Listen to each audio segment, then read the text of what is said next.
সিলেট আমার গর্ব, সিলেট আমার অহংকার। আমি গর্বিত, আমি গর্ববোধ করি আমি সিলেট জেলার বাসিন্দা।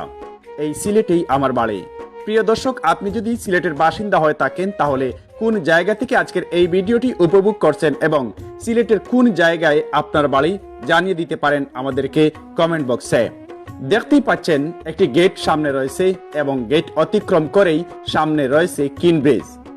সকাল হলেই এই পথ দিয়ে জীবন যুদ্ধে নেমে পড়েন হাজার হাজার মানুষ, আর রাত পুহালেই সকলের কর্মময় জীবনে এই পথ অতিক্রম করে নিজ নিজ গন্তব্যে পৌঁছাতে হয়, আবার দিন শেষে বাড়ি ফিরতে হয়। গেটটি অতিক্রম করে যখন কিন ব্রিজের উপরে উঠলাম, দেখতেই পাচ্ছেন আপনারা চারদিকের এক অপরূপ দৃশ্য। তো এই গেট আর এই যে কিন ব্রিজ রয়েছে, এগুলো শুধু একটি গেট কিংবা ব্রিজ নয়, এটি হচ্ছে সিলেটিদের ঐতিহ্য। আপনি বাংলাদেশ তথা বিশ্বের যে কোনো দেশের যে কোনো প্রান্তে যান, এই স্মৃতিগুলা, এই চিত্রগুলা আপনার চোখের সামনে ভাসলেই আপনার মনে পড়বে আপনার স্বদেশের কথা। দর্শক, তবে অতীব দুঃখের সাথে বলি একটি কথা, যে স্মৃতি যুগ যুগ ধরে আমাদের সিলেটে বহমান রয়েছে, সেই স্মৃতি এখন আর সেই স্মৃতি মনে হয় অন্যরকম একটি চিত্র। এই যে দেখতে পাচ্ছেন, এই কিন ব্রিজের দুপাশে এখন হয়ে গেছে হকার্স মার্কেট। তবে মনে করি আমাদের এটা তো আসলে কোনো নিউজ পেজ নয়, আমরা ইতিহাস ঐতিহ্য এগুলোই আপনাদের সামনে সবসময় তুলে ধরি। তবে আজকে আমাদের সিলেটের এই ঐতিহ্য আপনাদের সামনে তুলে ধরতে গিয়ে যে দৃশ্য চোখের সামনে ভেসে উঠলো, সেটি আজকের এই ভিডিওতে না বলেই আমি পারলাম না। আর বিশেষ করে আপনি যদি সিলেটি হয়ে থাকেন তাহলে এই সৌন্দর্য রক্ষা করা আপনার আমার দায়িত্ব। তো আপনারা ভিডিওটি শেয়ার করে ছোট্ট আকারে একটা প্রতিবাদ তুলুন, যেন এই কিন ব্রিজের দুপাশে কোনো হকার্স না বসে।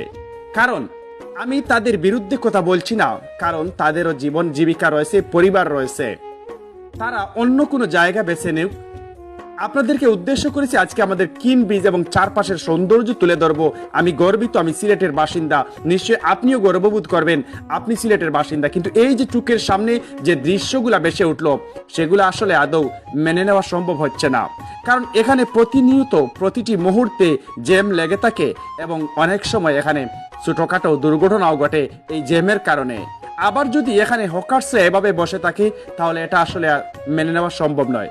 তাই আপনারা এ বিষয়ে কি করতে হবে আপনাদের মতামত জানাতে পারেন, গুরুত্বপূর্ণ মতামত জানিয়ে দিবেন কমেন্ট বক্সে।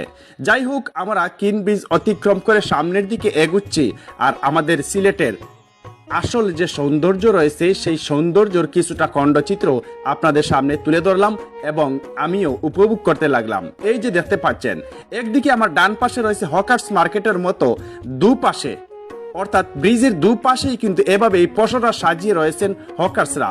আর এই যে ডান পাশে উকি দিয়ে দেখলাম সুরমা নদী, এবং সামনে এই যে ডান পাশে দেখতে পাচ্ছেন সিলেটের সার্কিট হাউস, যেটা আমাদের সিলেটের ঐতিহ্য, আমাদের সিলেটের সৌন্দর্য সব কিছুই কিন্তু বহন করে এই সার্কিট হাউস, কিন ব্রিজ এবং যে গেট শুরুতে এবং শেষ প্রান্তে যে দুটি গেট রয়েছে, এগুলোই হচ্ছে আমাদের সিলেটের ঐতিহ্য।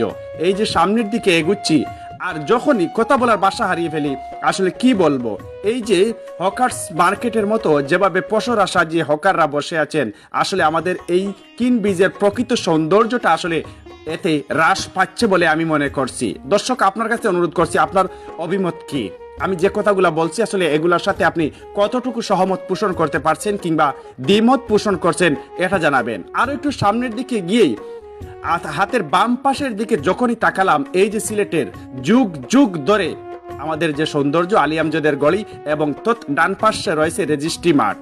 আবার সামনের দিকে যখনই এগুলাম, এই সৌন্দর্য উপভোগ করলাম। জানাবেন আপনাদের মতামত।